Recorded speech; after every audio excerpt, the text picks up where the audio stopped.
Good evening. Welcome again to our Wednesday edition of Conflict Resolution and Problem Solving. My name is Sade Watson, and today we will be discussing communication, ways we communicate during conflict. So before we start, I want to go over a few things with you. Remember to have your pen, your pencil, your paper. Put your comments down on Instagram, on Facebook, on YouTube. And today is once again, just like last week, where we focus on reflection, where we look to become aware of what we do and how others around us behave. And just as Lydia did yesterday, look at our triggers and what trigger us to react the way that we do. So, keywords to remember, which is our next slide. Conflict, conflict resolution, a problem, and problem solving. We have been talking about this from the beginning. We said that a conflict is a serious disagreement or an argument. Words that we use in place of conflict will be a clash, opposing views, a feud, contrast, quarrel. We said that conflict resolution is a method, a technique of working through opposing views in order to reach an agreeable goal. It's conflict resolution. We then talked about the difference between a conflict and a problem, where a problem is a thing that is difficult to achieve, where you, the individual, you're having trouble beyond the clash. And then we talked about problem solving, which we have not covered as yet, which is finding ways, finding solutions for difficult issues. One thing I want you to remember throughout this entire session today is perception. This is very important. Just like we see there on the right, you can look at the same thing and see something different. Two or more people can look at the same thing and see something different. Perception is how we see, how we hear, how we taste, how we smell, how we feel things. And these guide us in our experiences. So it also impacts on how we think, how we behave. And because of this, it is done differently. So I want you to remember this. Anything that sticks with you today, it is perception. This is very important. We see things differently. So to recap what we have done so far for the past 4 weeks, because we are on week 4, is the first thing, after effects of conflict. So we looked at the pros and the cons, which is the positives and the negatives of the after effects of conflict, where we said that the pros will be it bring us together. Bring us could be family, friends, a team, whether it's a football team, volleyball team, a team on a video game. It says that we can improve communication, which is again how you see things, become aware of how you see things, and you deal with it accordingly to that. And we said in terms of communication, again, being able to bring over what you want to say in a good manner, in the best way ever, in a way that is very clear for people to understand. And then becoming aware of the problems is also a positive, where you realize the problem that you are having that goes beyond the clash, and the problem that the other person is having that goes beyond the clash. We then looked at the consequences, which is mental health issues such as anxiety, depression, self-doubt. We looked at the decrease of productivity, which this means we no longer feel like we want to do anything. We lose sight of our goal. Nothing matters anymore. And then we also realize that violence happens. You get in a fight, a shooting can happen, a stabbing can happen, and it leads to death. So after that, we talked about understanding emotions. And we said that this is important, which you guys have covered on Mondays, on Tuesdays, and especially on Thursdays. We use this grief of emotions, and we said that learning these emotions and becoming aware of these emotions helps us in when we have a clash, helps us in when we have to solve a problem. And we also covered that grief and loss is the same thing. So however you feel in terms of grieving, it is the same thing as loss, because loss of cannot get to do whatever you feel like doing, loss of the ability to move, loss of you lose the game, anything is the same thing that we go through, same emotions we go through with grief. Then we also looked at the cooling off period. So here we said coping, we cope. Coping helps us in calming emotions and dealing with the situation in the best way for you. And we said that ways to cope will be art, you listen to music, seek help, talk to some person, which is therapy. We write in a journal, we learn something new. And we mentioned other things, but these are, just a brief overview of things you can do to help you cope. Help calm your emotions down so that you can make the best decision. Because when you are in the emotion, you cannot make the best decision. Or most likely you will not make the best decision. Then we looked at ways to manage conflict, which was last week, where we talked about being assertiveness, and cooperativeness. Where we said assertiveness is trying to satisfy your needs, how I see it, how I want, my desires. And cooperativeness is where you consider the other person's needs, how they see it, their needs, their desires. We also said that in dealing with conflict, we looked at these 5 things here, where we considered if you are competing, which is a win-lose, do it my way or no way at all, which is high assertiveness, how I want it, and low cooperativeness, not considering the other person's feeling. And we said it's okay that sometimes this happens, but then we also said we need to be careful of when to do this. We also talked about accommodating, whereas whatever the person says, you don't want to fight, you don't want to quarrel, which is low in assertiveness and high in cooperativeness. We then talked about avoiding, which is conflict. What conflict? Nope. Walk out the room. Silence. No longer says anything. Where we said this is low in assertiveness and low in cooperativeness. No one gets their way. There's also collaborating, where the win-win solution. I prefer this. Tell me what you prefer. Which is high in assertiveness, high in cooperativeness, and compromising, where it is medium on both assertiveness and cooperativeness. I give you this if you give me that. We said this is a give and take. So those things we have covered so far, and you can always go back over the videos to refresh, to remember, to help you practice these techniques, because these techniques are everyday practices, so that when you are in the clash, in the quarrel, in the conflict, you are able to use these things to manage and handle it the best way you can. So here's an overview, which I said every day I will be going over this overview with you, where I just said what we covered in week 1, 2, and 3. Today, we will be doing communicating during a conflict. Next week will be facts, feelings, and opinions. The following week will be taking responsibility.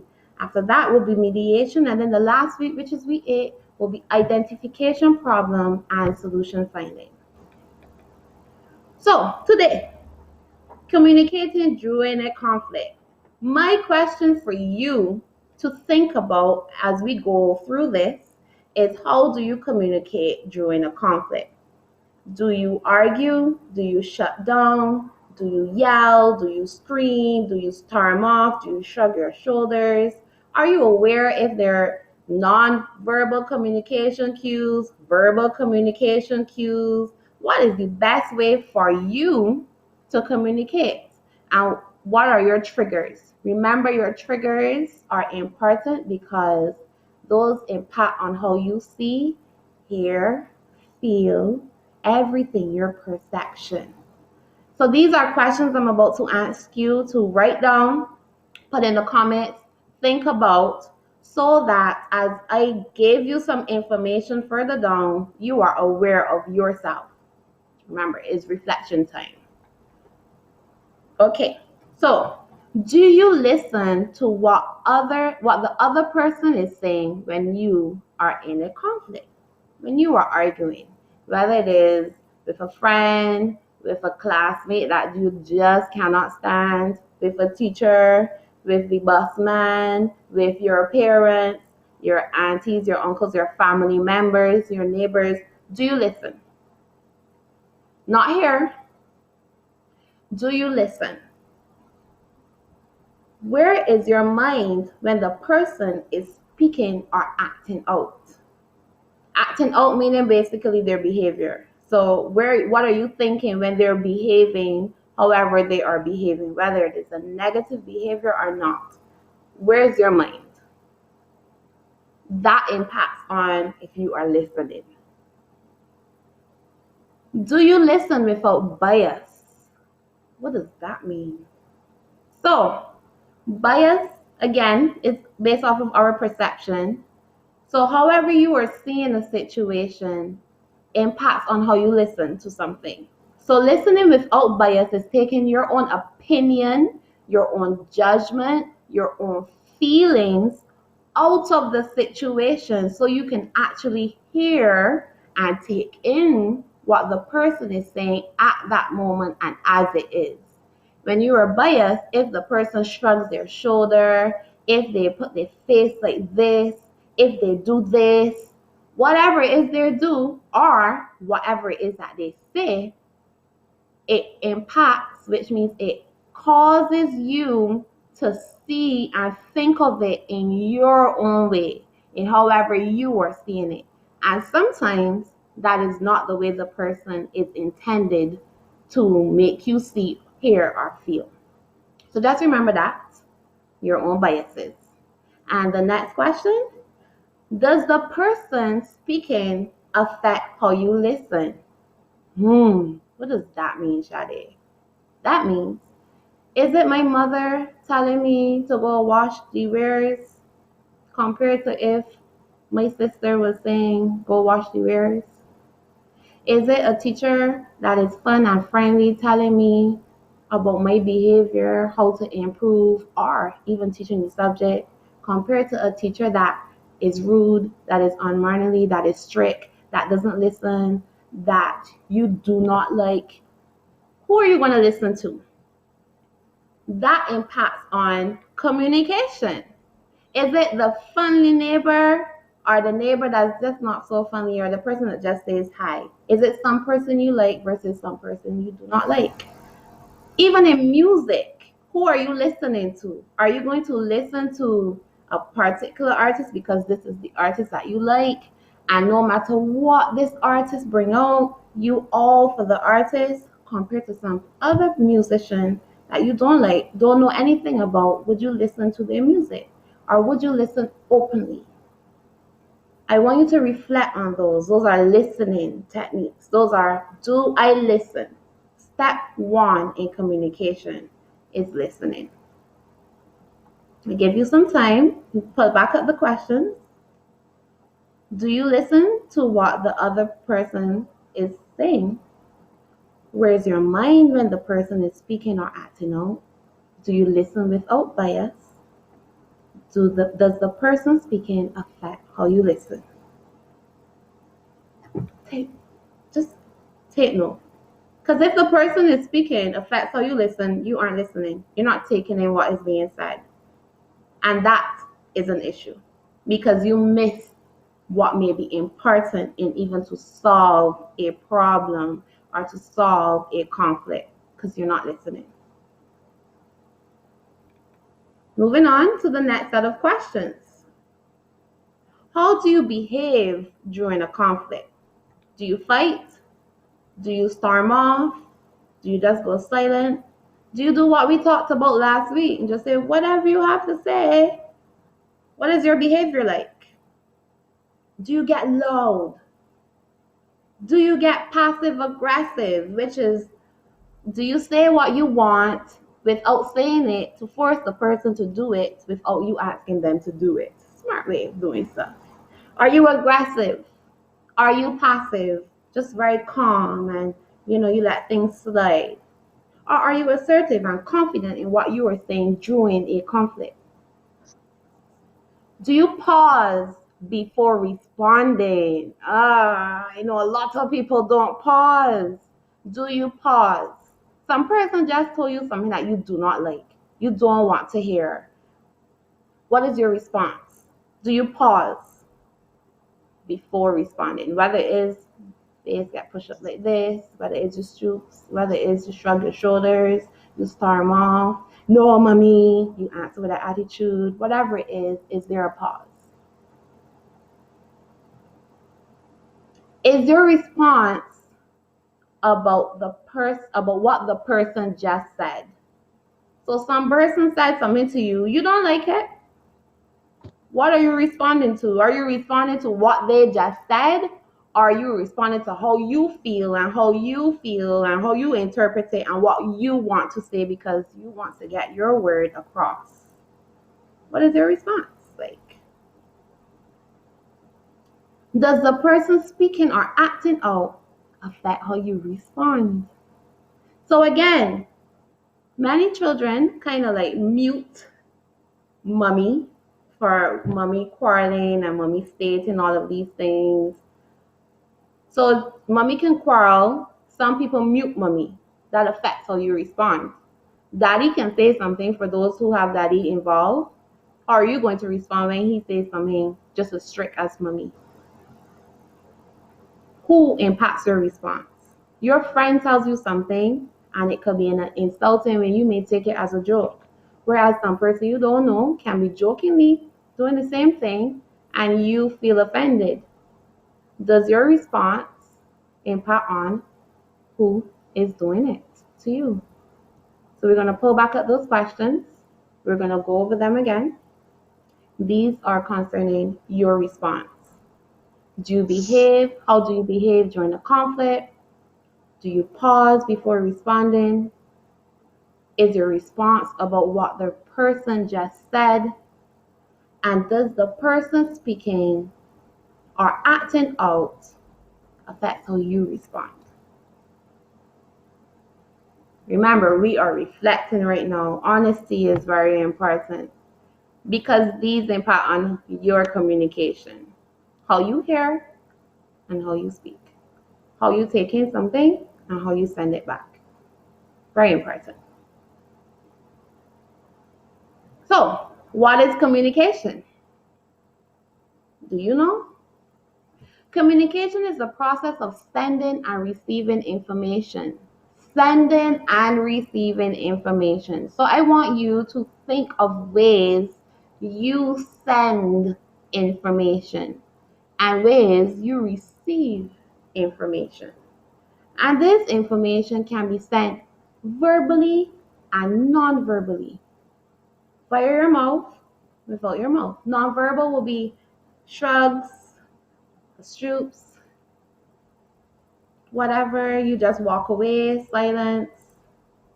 How are you taking this information? How do you communicate? So, one way to take information is through the sender. I am the sender at this moment. I am giving you information. Verbally, non-verbal. Non-verbal, I'm using my cues. Some of us, for non-verbal communication, we cry when we are in a conflict. Crying does not necessarily mean that you are sad. Some people cry when they're angry. But for for who to understand is entirely up to your perception. So I want you to remember this. However, you are communicating, your perception is important because it doesn't mean I am going to see it the way you are seeing it. I am not going to take it the way you are sending it. So sending can be direct words, it can be via sounds, clothes can send a sentence, especially during a conflict, pictures, shrugging your shoulders, text message. How do you send information when you are in a conflict, in a clash, in a quarrel with someone?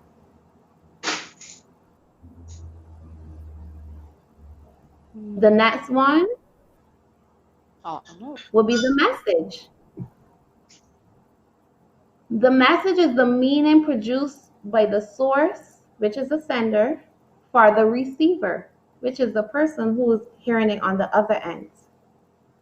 Yelling, capital letters when you're texting, you're rushing through the door, insulting words, use an exclamation mark when you're saying something that is really important, color coding for some gangs or groups.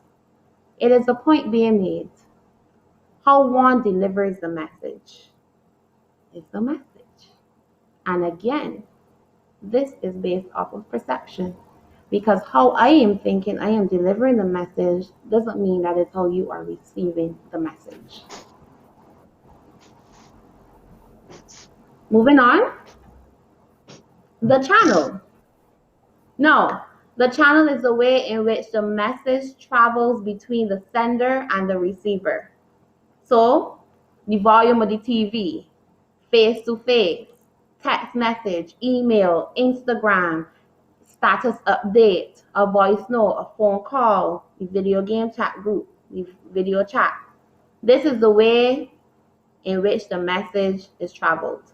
So some people send messages through WhatsApp statuses, through IG status, to posting your picture on whatever social media it is. Some messages are directly to some people and some messages are indirectly. And again, that is also perception. That is also some person can send something and you are thinking it is about them and it might not be about them.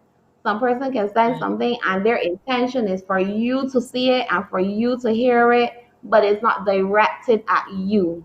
And again, that is left for interpretation. How many of you, when angry, sad, hurt, frustrated, annoyed, disappointed, post things on social media to send a message to people? And your message is either direct or indirect. How many? And what have you done in the past to send that message? And why?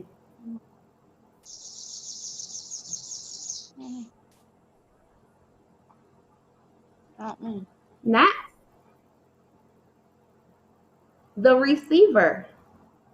The receiver now, which is you on the other end of this communication here going on. It is how the information was analyzed and interpreted by the person who received it, how the information was saw, how they understand it, their perception to it, the way they view it. That is you. How are you taking this at this moment? Because you are the receiver. And during a conflict, how do you take information is important. Because if I say something as calm as I am right now, but I use words that are triggers to you, you may get annoyed, you may feel frustrated, you may feel betrayed. Does not necessarily mean that was my intention, but you receive the information completely different from how I meant to send it. Perception is important. And that is important in communicating. How you take information from whatever was sent out to you. And next will be your feedback. Your response, basically.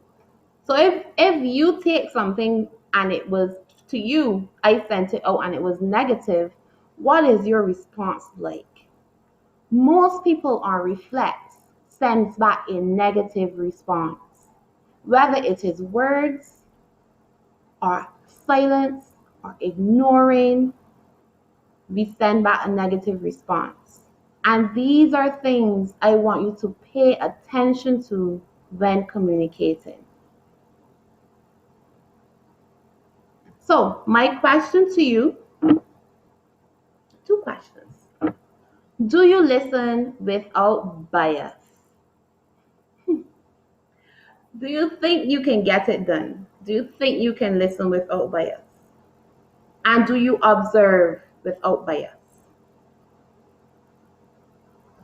What do we say listening without bias? What do we say bias is?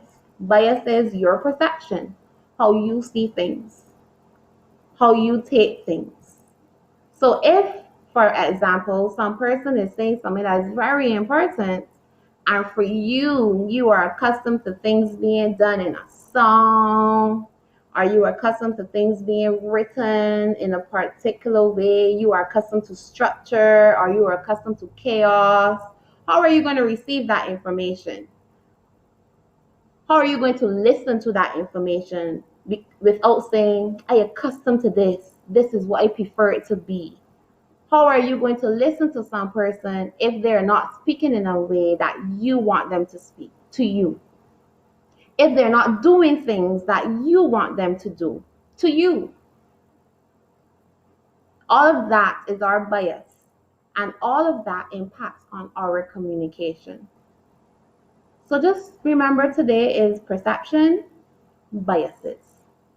I'm going to go over these 4 things where we start from the sender again and we go down, so that you remember this is how communication is impacted. So, as we recap today, communication during conflict is what we're talking about. Communication is the process of sending and receiving information. The process, the way, the method, the technique in sending and receiving information.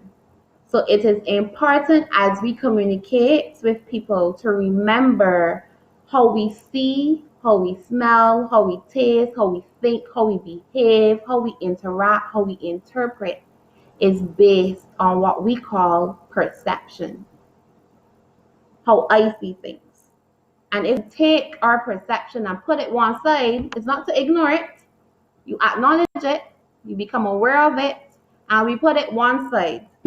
And we listen and observe the behaviors and the words being spoken as it is, helps in how we actually receive the information and our feedback. So, how the sender sends the information is important. The message we receive, the channel it was through, because sometimes if some person says something to you and they send it to you in a text message as opposed to face, that impacts on how you take the information, how you receive the information. Some people may see that as disrespectful. How dare they not tell me this face to face and just send it to me in a phone message, or vice versa. So that also impacts on how we see things, how we receive things.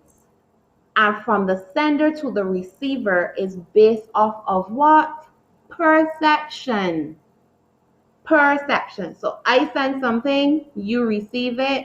That in between thing there, which is the message and the channel, is all based off of your perception. So remember to put it aside.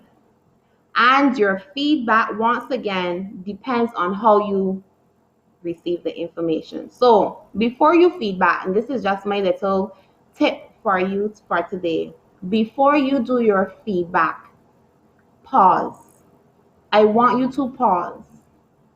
Pause and calm yourself down. This is where we do a cool off period. You breathe so that you can really reflect and think through of what is being said to you as it is and not what you think it is, so that your response makes the matter, the clash, the problem, the situation, the issue better than what it is. Because when we respond in the emotions of annoyed, being hurt, being disappointed, feeling rejected, our response can make the situation even worse, because the communication goes back to them in a manner that is negative.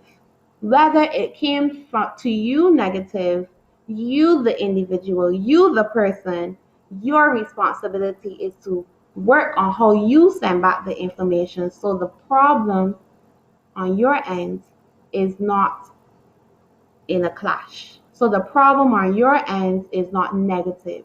You're not the one offset. You're not the one dealing with bad consequences and get banned, or you get in a fight and you get in trouble, or you went and killed some person and that was not your intention, or whatever. You stabbed some person and you didn't want to do that. And because once you are in the emotion, all logic and reasoning and questioning self and saying, don't do that, that goes out through the door, which is your feedback. So practice pausing, thinking through the situation, calming yourself down, then thinking through the situation before you do your feedback.